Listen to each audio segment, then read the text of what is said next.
Hi అండి, అందరు ఎలా ఉన్నారు? నేనైతే బాగున్నానండి.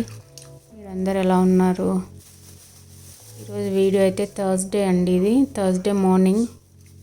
పిల్లలు అయితే స్కూల్కి అయితే వెళ్ళిపోయారు. పిల్లలు స్కూల్కి వెళ్ళిపోయిన తర్వాత నేనైతే ఫ్రెష్ అప్ అయిపోయి ఆఫ్టర్నూన్ లంచ్ అయితే ప్రిపేర్ చేస్తున్నానండి. వచ్చేసి నేనైతే బీన్స్ ఫ్రై సాంబార్ చేస్తున్నాను. అయితే బీన్స్ ఫ్రై కొంచెం డిఫరెంట్గా చేస్తున్నానండి. దానికోసమని నేనైతే ఒక 1/2 kg బీన్స్ అయితే తీసుకున్నాను.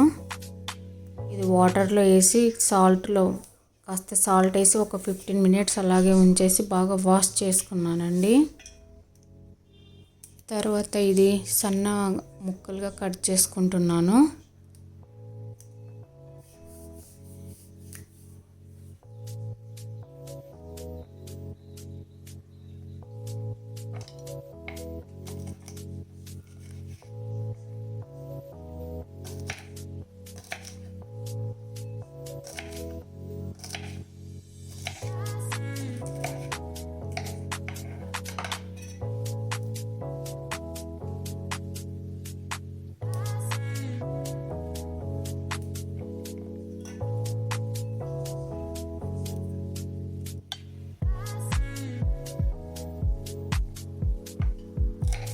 బీన్స్ కట్ చేసుకున్న తర్వాత ఒక చిన్న ఆనియన్ కూడా కట్ చేసుకుంటున్నానండి.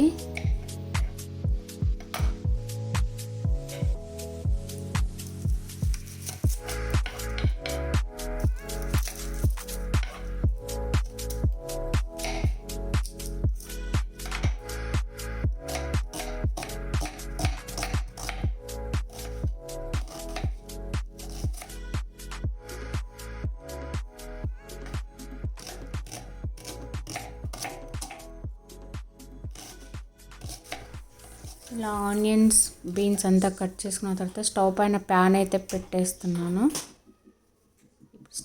ప్యాన్ వేడైన తర్వాత ఆయిల్ అయితే వేసుకుంటున్నాను.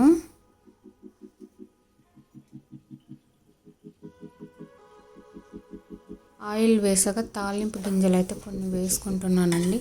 ఇందులో మినప్పప్పు శనగపప్పు కొంచెం ఎక్కువ వేసుకోవాలి. నేనైతే కొంచెం తక్కువ వేసాను. పిల్లలు తినరని కొంచెం తక్కువే వేసానండి. ఇప్పుడు ఇందులోకి వెల్లుల్లి రెబ్బలు అయితే వేస్తున్నాను. ఒక 5-6 వెల్లుల్లి రెబ్బలు అయితే కొంచెం మెదిపి అయితే వేసుకోవాలి. ఇప్పుడు అందులోకి కట్ చేసుకున్న ఉల్లిపాయలు అయితే వేసుకుంటున్నాను. 1 minute అట్లా మగ్గనివ్వాలండి. మరి అంత మగ్గనవసరం లేదు, బీన్స్తో పాటే మగ్గిపోతాయి ఇవి. ఇప్పుడు బీన్స్ కూడా వేసేసి కలుపుకోవాలండి. కలుపుకున్న తర్వాత మూత అయితే పెట్టేస్తున్నాను. ఒక 2 minutes అలా మూత పెట్టేసి ఉంచేసుకోవాలి. మూత పెట్టేసి ఒక 5 minutes అట్లా మగ్గనివ్వాలండి. ఇది మగ్గిన తర్వాత ఒకసారి ఓపెన్ చేసి మళ్ళీ కొంచెం సాల్ట్ను కొంచెం పసుపు వేయాలి.